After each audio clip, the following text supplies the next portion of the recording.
Hello, my name is Otis Landerholm. I'm an immigration lawyer.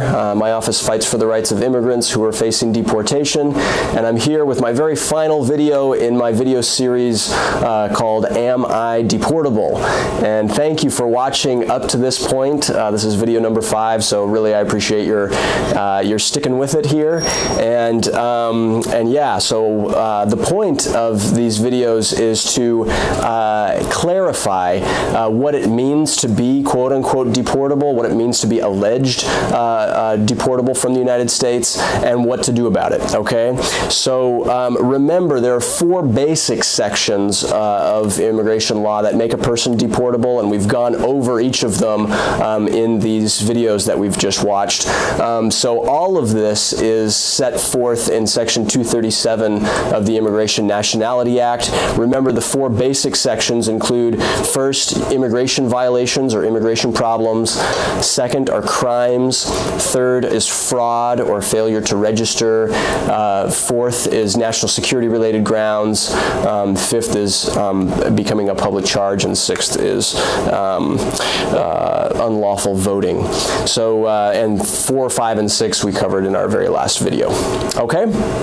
So, the idea, though, is that all of this answering this question, am I quote-unquote deportable, it's really the beginning of a legal analysis or of any immigration case.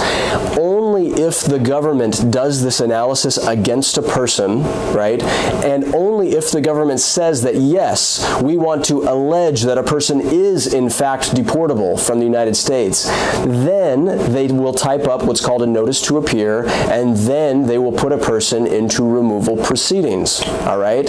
So then our job as a deportation defense attorney is to review the record and to review the allegations of the government and to review your facts and what happened in your life and in your situation to see if we agree with the allegations that were in the document and if we agree that you are in fact deportable, okay? Sometimes we might not, and sometimes we might fight against the government to say, wait a second here, you should not even be in removal proceedings, you're not deportable at all, right? You're here on a valid visa and that's the end of it, right? Sometimes, though, you really are deportable because the law is pretty clear or pretty set on that point, and so now, okay, that's just the first step of the analysis. It does not mean you're automatically deported. It just means that, okay, now we have to submit an application for your eligibility to stay in the United States. All right? So deportation proceedings is always a 2-step process. First, the government, especially if you were lawfully admitted to the U.S., first the government has the burden of proving that you are quote-unquote deportable, okay? And then only if they do that, right, only if they are able to do that, then the burden shifts to us to prove that you have some eligibility to stay in the United States. You know, it might be an asylum case, it might be a cancellation of removal case, it might be a U visa that you're potentially eligible for, right? There's lots of different applications that can still be submitted on your behalf, even if you are or were at one time quote-unquote deportable from the United States, all right?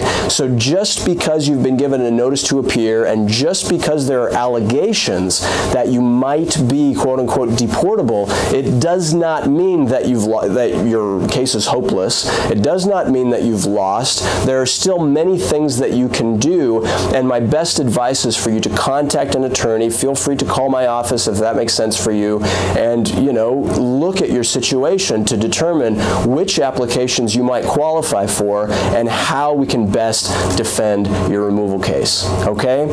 So thank you very much. That's really the point of this whole series, and yeah, my office is here as a resource for you. Feel free to look on our website for other videos and things like that. And if you have a case, please, please, please call our office or call any attorney who's good and who you trust, and don't delay. Let's get on it and let's prepare your case. All right, thank you very much. Bye.